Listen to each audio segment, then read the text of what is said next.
fin des travaux du projet Hommes défenseurs, autrement, outre le renforcement des capacités des femmes et filles, le projet Hommes défenseurs des femmes a financé les activités génératrices de revenus. Ils sont désormais plus de 3000 hommes pour véhiculer le message de tolérance.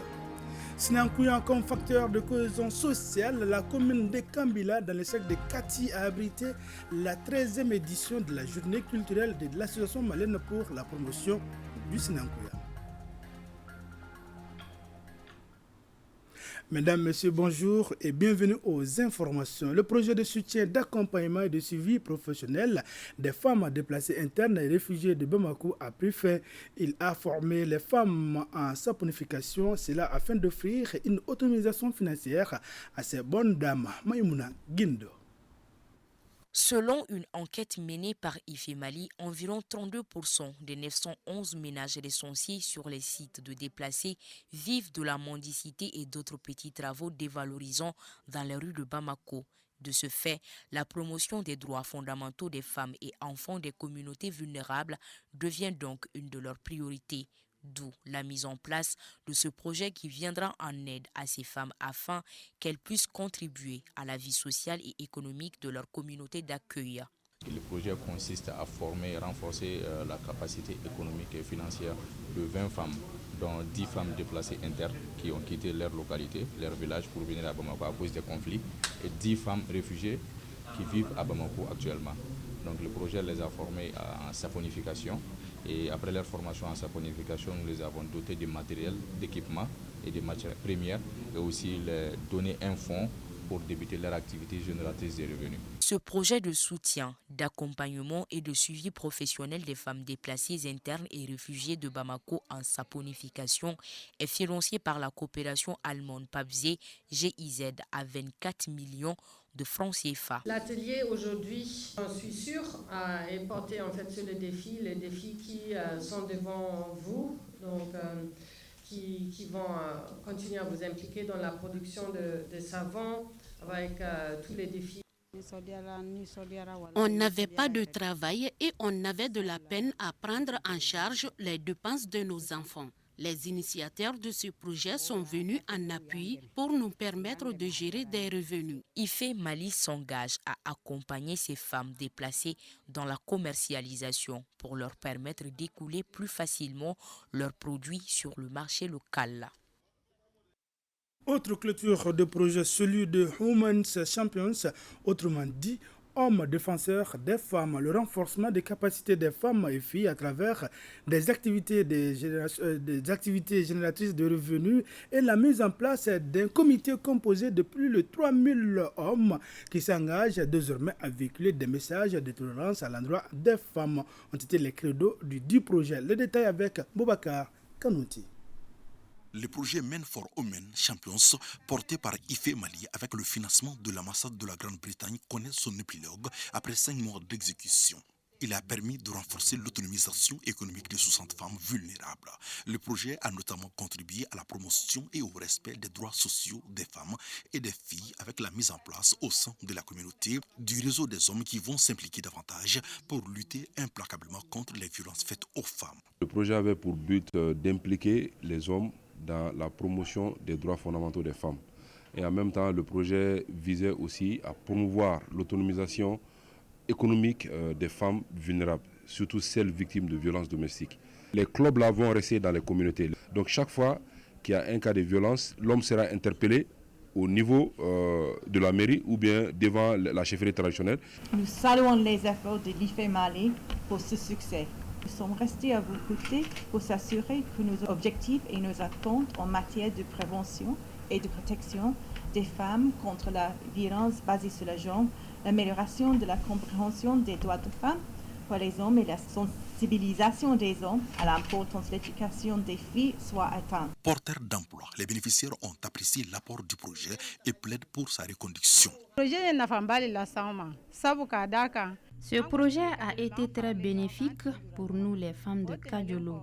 Pendant 5 mois, nous avons su développer certaines activités génératrices de revenus. La remise du rapport final à l'ambassadeur de la Grande-Bretagne au Mali, les témoins des autorités municipales et les bénéficiaires ont été le clou de cette cérémonie de clôture du projet. Contre l'incivisme routier au Mali, l'Institut national de formation judiciaire, en partenariat avec l'Agence nationale de la sécurité routière, ANASER, a organisé une session de formation des acteurs de la justice. Au centre de la session, les amendes forfaitaires et les amendes de composition en matière de circulation routière. Reportage signé Bokari Koulibaly. Insultes et injures, échanges téléphoniques, excès de vitesse, conduite en état d'ébriété sont autant de comportements d'incivisme qui causent les accidents de la circulation routière. Selon l'ANASER, sur 8189 cas d'accidents, 684 personnes ont malheureusement perdu la vie en 2022. L'Institut national de formation judiciaire et l'ANASER ont initié la présente session de formation au profit des acteurs de la justice. L'atelier de ce jour vise à renforcer la capacité des acteurs de la justice. Il s'inscrit dans l'objectif global fixé par les hautes autorités des pays dans le document de la stratégie nationale de la sécurité routière, qui est de réduire le taux de mortalité des accidents de la route de 50% en les ramenant de 25 tués pour 100 000 habitants à 12 tués pour 100 000 habitants à l'horizon 2030. Présentation et analyse des textes juridiques applicables à la procédure de recouvrement des amendes, description des procédures de recouvrement des amendes sont entre autres modules retenus au cours des 2 jours de formation. Face à la montée de l'incivisme sur les voies publiques, associée aux critiques de la population à l'égard de la pratique des agents verbalisateurs, il est temps que la justice reprenne la main. Les amendes forfaitaires et de composition sont des sanctions pécuniaires. Celles dites forfaitaires sont prévues par les règlements. Quant aux amendes de composition, elles sont ordonnées par le juge pour réprimer les usagers de la circulation en faute. Sociale des acteurs de la société civile pour des élections pacifiques et réussies. Et la question est au centre d'un atelier à Koulikoro pour 2 jours. La rencontre est une initiative de la Commission des États de l'Afrique de l'Ouest, CEDEAO, et le programme des Nations Unies pour le développement PNUD. Djemba Moussa Konati. La présentation générale du projet de constitution pour son appropriation et sa vulgarisation, la stratégie de mobilisation de la société civile pour vulgariser à son tour le projet de constitution en vue des élections réussies et apaisées, ce sont là les modules qui seront développés par les participants à cet atelier. L'initiative s'inscrit dans le cadre de la mise en œuvre du projet d'appui à la transition au Mali. L'objectif visé à travers une démarche participative est de contribuer significativement à la réalisation des différentes échéances électorales. La CEDEAO, dans sa vision 2050, pour une intégration complète et une paix et prospérité pour tous, a soutenu le gouvernement malien dès les premières heures de la crise multidimensionnelle. Ainsi, nous encourageons toutes les organisations présentes à assumer pleinement leur rôle pour le succès de ce processus. Le gouvernement de transition déploie d'immenses efforts pour le retour à l'ordre constitutionnel. Cette rencontre a été l'occasion pour les représentants de l'État de faire ces récapitulatifs. Le chantier est déjà lancé et tous les jours, à quelque niveau que ce soit, les autorités sont en train de travailler pour le vote, pour l'élection référendaire. Fruit du partenariat entre le PNUD et la CEDEAO et financé par l'Union européenne, le projet d'appui à la transition au Mali a été développé par ses différents partenaires afin d'appuyer les autorités de la transition pour la mise en œuvre des priorités de la transition malienne. Restons à Koulikoro pour parler de vulgarisation du projet de constitution. L'association professionnelle des femmes rurales n'est pas restée à marge. Elle a organisé une journée d'échange et de sensibilisation avec les femmes rurales. Daouda Kone. Expliquer le contenu du projet de constitution aux femmes rurales pour une meilleure appropriation, tel est l'objectif de cette journée d'échange sur le projet de constitution initié par l'association professionnelle de femmes rurales ASPROFER. C'est tout à fait normal d'aider le président parce que lui seul ne peut pas donner toutes ces informations à des Maliens. Mais nous, en tant que femmes rurales, on a le droit de partager l'information que nous, on a reçue au niveau national. Les membres de l'ASPROFER ont donné d'amples informations sur les innovations majeures apportées à la loi fondamentale. Nous nous reconnaissons dans ces projets de constitution. Il fait la promotion du genre. Nous saluons aussi la promotion de nos langues nationales et la valorisation de notre culture. C'est pourquoi nous sommes ensemble aujourd'hui avec les leaders des associations des femmes rurales de Koulikoro pour la vulgarisation du projet de constitution. Une copie du projet de constitution a été donnée à toutes les participantes. Le même sujet de vulgarisation du projet de constitution est au centre d'une session à Mopti. Le point avec Bintou Tatou Tsentia. Les organisations religieuses, la société civile et le club des amis de Maître Ibrahim Ndiaye de Mopti s'approprient le contenu du projet de la nouvelle constitution composée de 191 articles. Une fois validée, cette constitution remplacera celle de 1992. D'aucuns pensent qu'une constitution, c'est un fourre-tout où il faut se trouver là-dedans. Non, il y a des problèmes qui seront réglés au niveau de la loi. Mais ces lois-là doivent obéir aux dispositions constitutionnelles. Au cours des échanges, il a été question, entre autres, des raisons de l'élaboration de ce document, des principales dispositions, des innovations apportées. L'article 32 de la Constitution, tel qu'il est rédigé, la laïcité ne s'oppose pas à la religion ni aux croyances. Le président est renforcé parce qu'aujourd'hui, il détermine la politique nationale à la place du gouvernement. C'est un renforcement de son pouvoir. Mais de l'autre côté, il y a le pouvoir de décision.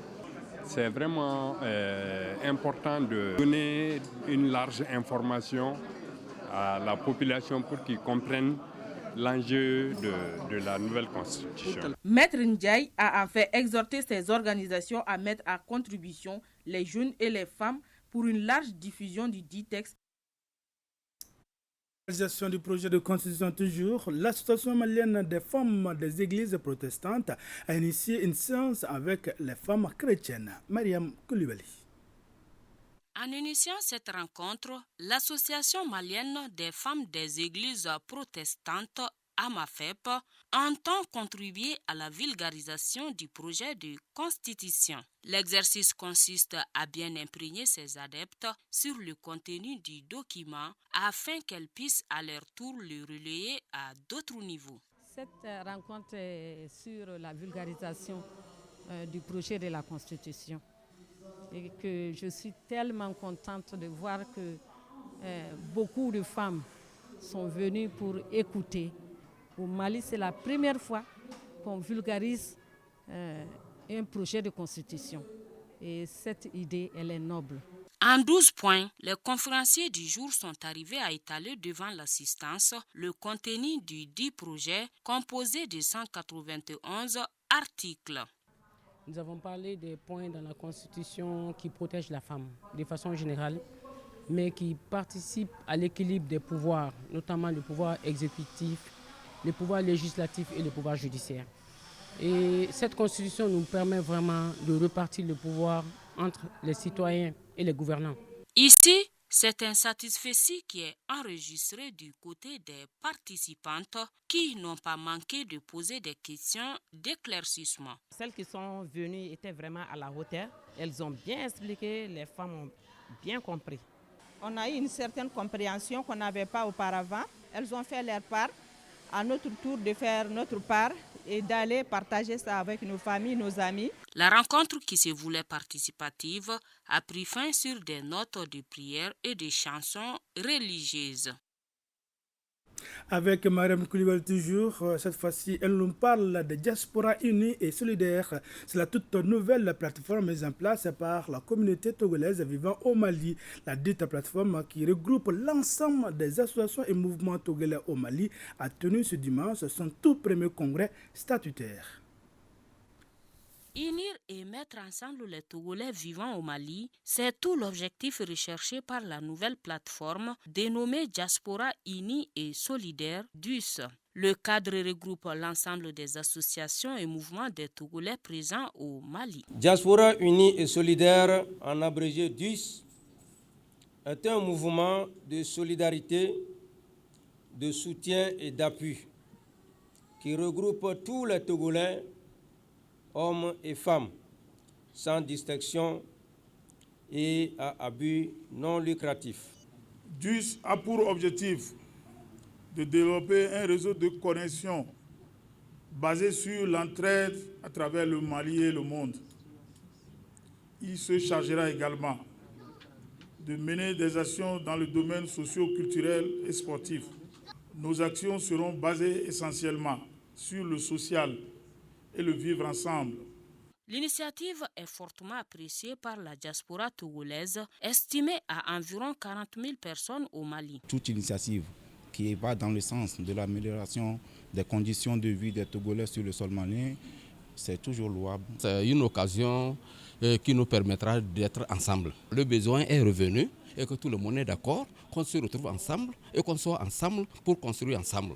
La rencontre qui a tenu de magnifier également les relations entre le Mali et le Togo a donné son ton par l'exécution de l'hymne national des deux pays amis et frères. Un but d'une fois. Art culinaire à présent, Moumen Souradje tient désormais les rênes de l'association des chefs cuisiniers pour la promotion de l'art culinaire malien pour un mandat de 2 ans. Il a été élu à la faveur de l'Assemblée générale de l'association. Il dirige un bureau de 9 membres. Pour plus de détails, écoutons le président élu. Il est interrogé par Alou Abdoulaye Touré.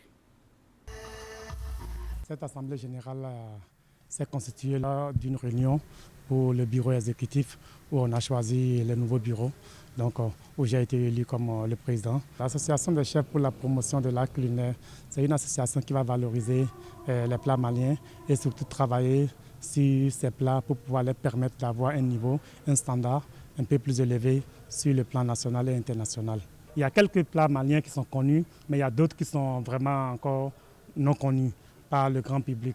Donc ces plats-là, on doit les revisiter, travailler et les mettre à jour pour que vraiment les gens puissent les aimer et que ça puisse arriver à un niveau où les hôtels puissent les utiliser dans les cadres. Parce que c'est surtout le travail qui est là à faire ça, quoi. Un mot de dédication dans ce journal. Les épreuves du Cap ont démarré lundi. Voyons à Koutiala, Gao et Kita comment les lancements se sont déroulés avec nos différents reporters. Ils sont 905 candidats, dont 557 libres pour les examens du certificat d'aptitude professionnelle CAP, session de mai 2023 dans la circonscription académique de Kita. C'est le centre du groupe de l'Institut national de techniques économiques et comptables de Kita qui a reçu les autorités régionales pour le lancement des épreuves. Nous avons constaté, comme la dernière fois, une très bonne organisation des élèves prêts, auxquels nous avons donné les conseils nécessaires relatifs à la concentration, relatifs à l'honnêteté, ce qui est très important, relatifs à l'assiduité, bien comprendre les sujets. Et tout ceci n'est pas au-dessus de leurs moyens. Voilà 1 an qu'ils préparent ce jour. C'est l'occasion pour nous d'encourager les uns et les autres, sans oublier les parents d'élèves, le personnel enseignant, à continuer dans cette voie. Les candidats composent dans 4 centres répartis entre Bafoulabé et Kita.